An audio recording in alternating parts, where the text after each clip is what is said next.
In today's video tutorial, I'm gonna walk you through how to make a Bondee account. So, first and foremost, launch the Bondee app. Then if you already have an account, click the login icon and input your login credentials. Maybe your ID or phone number. Just wait for a while.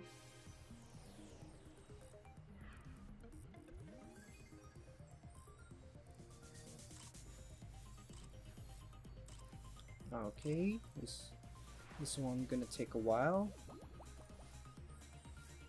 But we just need to be a little patient. Okay, click start. Click the start button.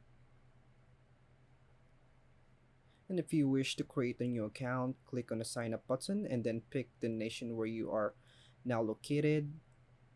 If your country is not on the list, you will be unable to create an account. Enter your phone number and verify it, and your account will be created. And that's all for now, folks. Thank you so much for watching.